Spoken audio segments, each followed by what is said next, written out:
അധ്യായം 60. പുലർച്ചയ്ക്ക് അവർ യേശുവിനെ കയ്യഫാവിന്റെ അടുക്കൽ നിന്ന് ആസ്ഥാനത്തിലേക്ക് കൊണ്ടുപോയി. തങ്ങൾ അശുദ്ധമാകാതെ പെസഹ കഴിപ്പാന്തക്കവണ്ണം ആസ്ഥാനത്തിൽ കടന്നില്ല. പീലാത്തോസ് അവരുടെ അടുക്കൽ പുറത്തുവന്നു. ഈ മനുഷ്യന്റെ നേരെ എന്തു കുറ്റം ബോധിപ്പിക്കുന്നു എന്നു ചോദിച്ചു. കുറ്റക്കാരൻ അല്ലാഞ്ഞു എങ്കിൽ ഞങ്ങൾ അവനെ നിന്റെ പക്കൽ ഏൽപ്പിക്കയില്ലായിരുന്നു എന്ന് അവർ അവനോട് ഉത്തരം പറഞ്ഞു. പീലാത്തോസ് അവരോട്, നിങ്ങൾ അവനെ കൊണ്ടുപോയി നിങ്ങളുടെ ന്യായപ്രമാണപ്രകാരം വിധിപ്പിൻ എന്നു പറഞ്ഞതിനു യഹൂദന്മാർ അവനോട്, മരണശിക്ഷയ്ക്കുള്ള അധികാരം ഞങ്ങൾക്കില്ലല്ലോ എന്നു പറഞ്ഞു. യേശു താൻ മരിപ്പാനുള്ള മരണവിധം സൂചിപ്പിച്ച വാക്കിന് ഇതിനാൽ നിവൃത്തി വന്നു. എന്നാൽ യേശു നാടുവാഴിയുടെ മുമ്പാകെ നിന്നു. മഹാപുരോഹിതന്മാർ അവനെ ഏറിയോന്നു കുറ്റം ചുമത്തി. ഇവൻ ഞങ്ങളുടെ ജാതിയെ മറിച്ചുകളകയും താൻ ക്രിസ്തു എന്ന രാജാവാകുന്നു എന്നു പറഞ്ഞുകൊണ്ട് കൈസർക്കു കരം കൊടുക്കുന്നതു വിരോധിക്കുകയും ചെയ്യുന്നതായി ഞങ്ങൾ കണ്ടു എന്നു കുറ്റം ചുമത്തി തുടങ്ങി. പീലാത്തോസ് പിന്നെയും ആസ്ഥാനത്തിൽ ചെന്നു യേശുവിനെ വിളിച്ചു, നീ യഹൂദന്മാരുടെ രാജാവോ എന്ന് ചോദിച്ചു. അതിന് ഉത്തരമായി യേശു, ഇതു നീ സ്വയമായി പറയുന്നതോ മറ്റുള്ളവർ എന്നെക്കുറിച്ചു നിന്നോട് പറഞ്ഞിട്ടോ എന്നു ചോദിച്ചു. പീലാത്തോസ് അതിനുത്തരമായി, ഞാൻ യഹൂദനോ? നിന്റെ ജനവും മഹാപുരോഹിതന്മാരും നിന്നെ എന്റെ പക്കൽ ഏൽപ്പിച്ചിരിക്കുന്നു. നീ എന്തു ചെയ്തു എന്നു ചോദിച്ചതിന് യേശു, എന്റെ രാജ്യം അഹികമല്ല.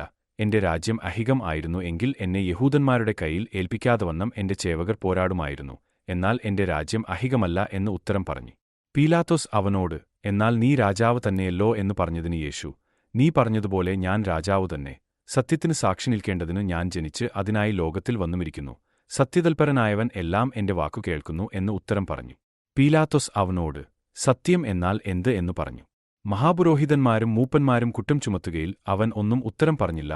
പീലാത്തോസ് അവനോട്, ഇവർ നിന്റെ നേരെ എന്തെല്ലാം സാക്ഷ്യം പറയുന്നു എന്നു കേൾക്കുന്നില്ലയോ എന്നു ചോദിച്ചു. അവൻ ഒരു വാക്കിനും ഉത്തരം പറയായ്ക്കയാൽ നാടുവാഴി അത്യന്തം ആശ്ചര്യപ്പെട്ടു.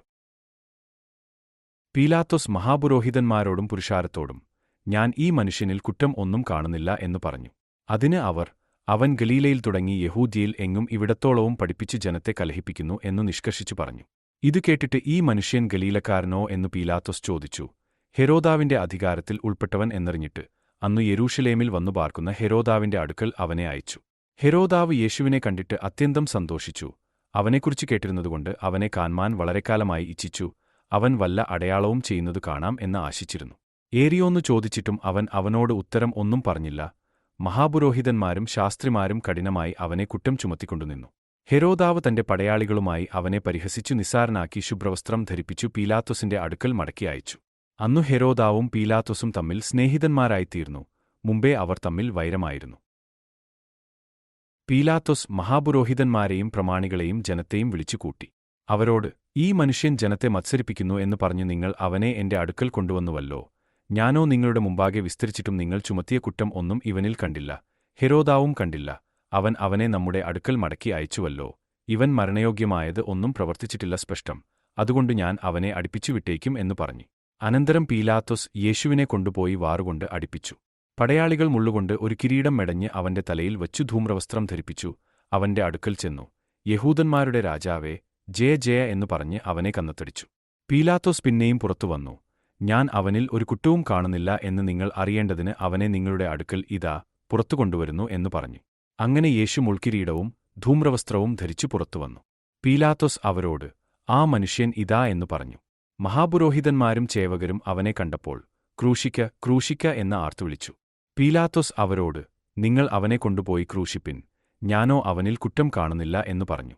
യഹൂദന്മാർ അവനോട്, ഞങ്ങൾക്ക് ഒരു ന്യായപ്രമാണമുണ്ട്. അവൻ തന്നെത്താൻ ദൈവപുത്രൻ ആക്കിയതുകൊണ്ട് ആ ന്യായപ്രമാണപ്രകാരം അവൻ മരിക്കേണ്ടതാകുന്നു എന്ന് ഉത്തരം പറഞ്ഞു. ഈ വാക്ക് കേട്ടിട്ട് പീലാത്തോസ് ഏറ്റവും ഭയപ്പെട്ടു. പിന്നെയും ആസ്ഥാനത്തിൽ ചെന്നു, നീ എവിടെ നിന്ന് ആകുന്നു എന്ന് യേശുവിനോട് ചോദിച്ചു. യേശു ഉത്തരം പറഞ്ഞില്ല. പീലാത്തോസ് അവനോട്, നീ എന്നോട് സംസാരിക്കുന്നില്ലയോ? എനിക്കു നിന്നെ ക്രൂശിപ്പാൻ അധികാരമുണ്ടെന്നും നിന്നെ വിട്ടേപ്പാൻ അധികാരമുണ്ടെന്നും നീ അറിയുന്നില്ലയോ എന്നു ചോദിച്ചതിന് യേശു അവനോട്, മേലിൽ നിന്നു നിനക്ക് കിട്ടിയിട്ടില്ല എങ്കിൽ എന്റെ മേൽ നിനക്ക് ഒരധികാരവും ഉണ്ടാകയില്ലായിരുന്നു. അതുകൊണ്ട് എന്നെ നിന്റെ പക്കൽ ഏൽപ്പിച്ചവൻ അധികം പാപം ഉണ്ട് എന്ന് ഉത്തരം പറഞ്ഞു. ഇതുനിമിത്തം പീലാത്തോസ് അവനെ വിട്ടേപ്പാൻ ശ്രമിച്ചു. യഹൂദന്മാരോ, നീ ഇവനെ വിട്ടേച്ചാൽ കൈസരുടെ സ്നേഹിതൻ അല്ല, തന്നെത്താൻ രാജാവാക്കുന്നവൻ എല്ലാം കൈസരോട് മത്സരിക്കുന്നുവല്ലോ എന്ന് ആർത്തു പറഞ്ഞു. ഈ വാക്കു കേട്ടിട്ട് പീലാത്തോസ് യേശുവിനെ പുറത്തു കൊണ്ടുവന്നു. കൽത്തളമെന്നും എബ്രായ ഭാഷയിൽ ഗബ്ബഥ എന്നും പേരുള്ള സ്ഥലത്തു ന്യായാസനത്തിൽ ഇരുന്നു. അപ്പോൾ പെസഹയുടെ ഒരുക്കനാൾ ഏകദേശം 6 മണി നേരം ആയിരുന്നു.